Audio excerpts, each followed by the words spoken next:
Imagine booking a Rocky Mountaineer, expecting a luxury train trip across breathtaking landscapes, featuring 5-star meals, reclined in plush, comfortable seating, and soaking in views from the outdoor viewing platforms. Our trip was anything but this dream. An 18-hour bus ride, fast food chain food stops, a bus breakdown, and still to this day, no promised credit.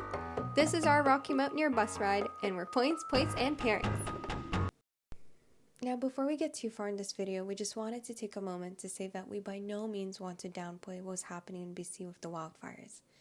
Inconveniences and lost money are really minimal compared to the heart-wrenching losses faced by those affected.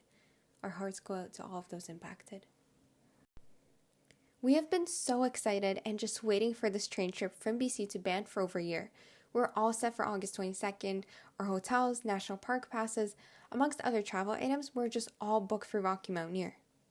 However, on August 18th, the province of British Columbia declared a state of provincial emergency given the rapidly escalating wildlife crisis.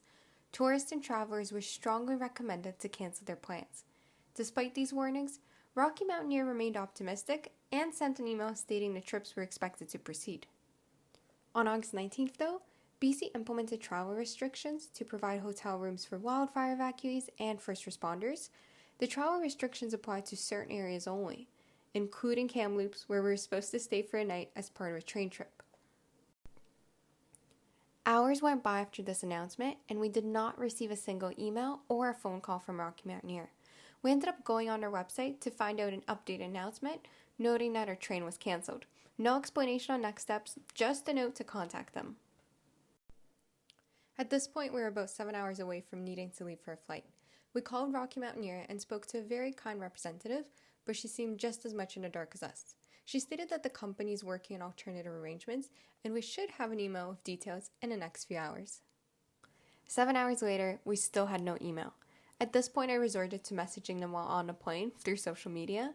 We were receiving some replies, however, they all just told us to check our email or our junk box. Something should be already there, they said. Of course, we had no email. At this point, we landed in Vancouver, and instead of going directly to a hotel, which was our plan, we ended up actually running to meet the representatives of Rocky Mountaineer just to get a bit more information about what was happening. Here we met people from across the world. There were people from Australia, US, Germany, India, all of these individuals who have traveled so far for this once-in-a-lifetime trip and who didn't even know that it was canceled or found out at the very last minute. The representatives here told us about two different options. The first was we could take a motor coach to Banff and receive a partial travel credit for next year, or we could take one of their other routes to Jasper, which avoided the wildfires. The only thing was the representatives could actually only book us for the motor coach and not actually the other route, for which we'd have to call guest services. Seems strange, I know, but what other option did we have other than to wait on hold for an additional 40 minutes with guest services, only to find out that this option was no longer available? Another miscommunication between the representatives, it seems. We were told that the bus trip would be comfortable though, the Rocky Mountaineer would pay for us to stay at the Rimrock for extra night, and that there would be multiple food stops along the journey. We were told these would by no means be things like McDonald's, but would instead be reasonable restaurants or alternatives of some sort. We'd even receive $125 per person to use during these food stops, and there's no way we'd be passing any area where there's wildfires or where the air quality is considered to be poor. At this point, we agreed to take the bus as we just needed a way to continue our trip. But I kid you not, I probably asked 5 different representatives about the food. It won't be McDonald's, I asked. Are you sure I don't need to pre-pack food with me? Nope, no, they said. Given their promises, we decided to take the bus. It was relatively comfortable, and the Rocky Mountaineer reps or our guides for a trip had brought some snacks with them, specifically apples, protein bars, and some cookies. Everything looked good. There was an air purifier on the bus, which stood out to us a bit suspicious, but nonetheless we proceeded with the trip. About an hour into our trip, the bus broke down. We watched our bus driver explain that the belt had torn, and he actively tried to replace it. Unfortunately, nothing worked, and so we stayed for about an hour on a bus with no air conditioning, unable to leave. We did, however, get to witness a unique solution to air conditioning, the paper towel emergency exit window holder. After about an hour or so of waiting, another bus had come, and we were able to board it instead. Unfortunate, but we continued to have a positive attitude as we were back on our way. I think it's good though. They said we're getting credit offer like money back and we can spend $125 for food or anything, just in case like anyone has allergies or dietary restrictions, right? Like it's safer just to let everyone purchase. You can't really have a chef there. So you need something that's going to last the trip. Yeah, we'll see what the stops are. Nothing could go wrong from here, right? It is at this point, however, that we were told our original food stop would be skipped to make up for lost time due to all the delays, and that we would be stopping in Kamloops. If you don't know, Kamloops is one of the areas that was under a travel restriction and where the air quality was unfortunately incredibly poor. In fact, according to IQ Air, the air quality on this day was considered to be hazardous. Now, it's important to know that before agreeing to board the bus, I did actually ask representatives of Rocky Mountaineer if we were avoiding this area given the air quality, and I was told verbally, yeah, we would be avoiding it. A change of plans, it seems, has occurred. Now remember, I also specifically asked Rocky Mountaineer what our food stop would be, and they confirmed not fast food. Let me tell you, I was a little surprised when our gourmet food stop was in fact a choice of McDonald's, Triple O's, or Dairy Queen. Now, having eaten a bit of Triple O's and having witnessed ash fall on me from the sky given the air quality, I peacefully climbed the bus thinking once again, it can only get better from here. Due to the wildfires, we weren't allowed on a highway and were stuck to a single-lane road in the mountains a good portion of the way. Partway through a drive, we came to a halt. Because of an accident that occurred a bit further ahead of us, we couldn't proceed. We were told that someone has spoken with police, and they were told that it may take 6 hours for a road to clear. I may have cried at this point, but also stated firmly that I would wait on the road for 6 hours. Just let me get to Banff at this point. A glimmer of hope emerged 2 hours later with the news of the road clearing, and I could finally get off this bus soon. Maybe I could even also eat again soon. No. Apparently all our delays put us too far behind the schedule, and a highway we were supposed to take was actually going to close soon for construction.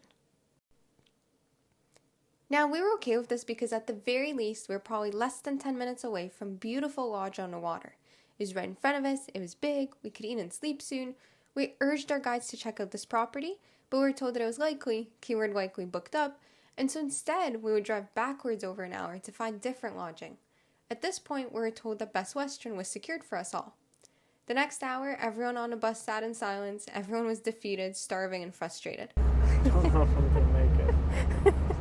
We called Rocky Mountaineer Guest Experience Center to complain and spoke with a representative who was actually very surprised that this was all happening and was not aware of it. He promised he'd take notes and that we, Ryan and I, would hear back the next day from a manager of Rocky Mountaineer. Promised was a key word, as we did not in fact hear back from anyone. Guide spent the next hour of a bus drive Googling possible food options near the Best Western. Given that it was almost 8:30 p.m. at this time, of course food options were limited. We had 3 possible restaurant options. Well, for families of kids, they only had 2 as one was a bar. None of them were close to our stay, and we had to walk through darkness to the closest possible place alongside a dark road. We did get some food which was eaten out of despair, and not because of taste, and we finally went to bed. Thankfully, the next day went far less eventful, and after about another 5-hour drive in the proper direction, we finally made it to Banff. The perhaps even more bizarre thing is that we have yet to receive the full $125 promised to us, we have yet to receive any partial credit, and we have yet to receive any formal apology or communication at all. We did call 2 more times while in Banff, and once back in Toronto, and we were told our case was escalated, and we would hear back soon. Now, over a month has passed since the trip, and we have not heard back since. To be honest, given the price point, we do expect a lot more from Rocky Mountaineer. So, what are some of our key takeaways from all of this? Firstly, the miscommunication, or even non-existent communication. No emails, no phone calls, both before a trade trip was cancelled, or after, as we requested that we be contacted regarding the horrible experience that we had. We were repeatedly told that we would be contacted, and have yet to be reached out to in any shape or form. The second would have to be all the mixed messages. We were told that we could take the Jasper to Whistler train route, and then were informed that wasn't an option.